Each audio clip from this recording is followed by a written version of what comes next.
पत्नी पति से प्यार के बदले प्यार और सम्मान के बदले सम्मान ही तो चाहती है।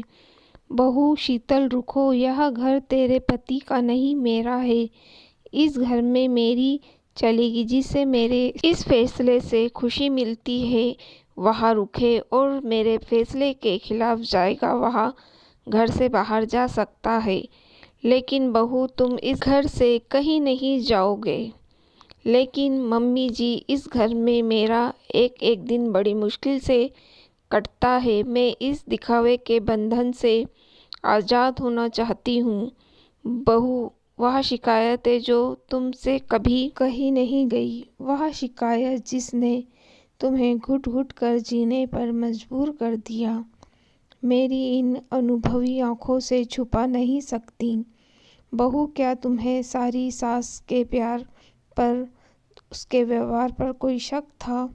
नहीं मम्मी जी, जब मैं ब्याह कर इस घर में आई तो मुझे अपनी तकदीर पर बड़ा ही गर्व हो रहा था। मुझे क्या पता था कि मेरी खुशियों को ही मेरी नज़र लग जाएगी।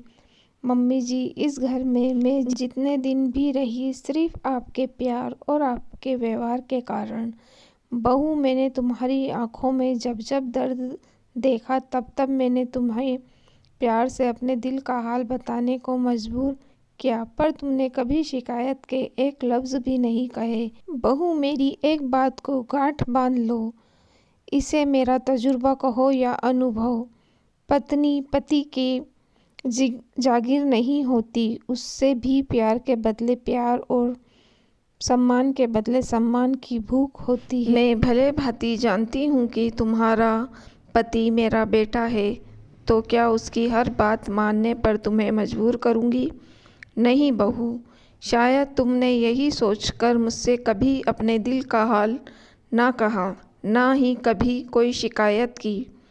बहू, किसी की गई गलतियों के खिलाफ शिकायत ना करना ही उनकी गलतियों को बढ़ावा देता है और वह उसकी आदत बन जाती है।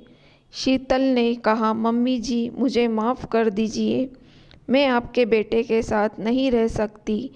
बहू, मैं तुम्हारे अपने बेटे के साथ रहने के लिए नहीं बोल रही, मैं तो एक बेटी को अपनी माँ के साथ रहने के लिए बोल रही हूँ।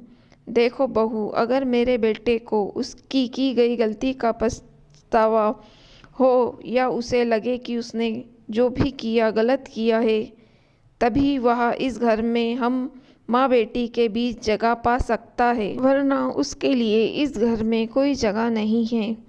बहू, तुम अपना फैसला लेने के लिए आज़ाद हो। नीरज अपनी माँ के अजीब व्यवहार और फैसले से पूरी तरह काँप गया था। माँ की कही गई बातों से नीरज को अपनी एक एक गलती का एहसास हो रहा था।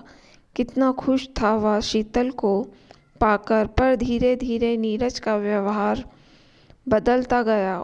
वह अपनी इच्छाओं को उस पर लादता गया और शीतल भी बिना शिकायत के, बिना विरोध के उसकी हर इच्छा का मान रखती गई। गलती तो उसकी थी जो वह 7 फेरों के दिए गए 7 वचनों का मान न रख पाया, उसे प्यार के बदले प्यार न दे पाया, शीतल की ज़िंदगी को अपनी इच्छाओं का गुलाम बना दिया। वह अपनी हर गलती के लिए शीतल से माफ़ी मांगना चाहता था। वह अपने इस रिश्ते को बचाने के लिए शीतल से एक मौका चाहता था, पर शीतल वक्त चाहती थी। वह अपने फैसले लेने के लिए आज़ाद थी, क्योंकि उसके हर फैसले में उसकी माँ समान सास उसके साथ थी, जो उसकी अनकही बातों को महसूस कर सकती थी। दोस्तों, अगर आपको कहानी पसंद आई हो तो आप मेरी वीडियो को लाइक और मेरे चैनल को सब्सक्राइब ज़रूर कीजिएगा।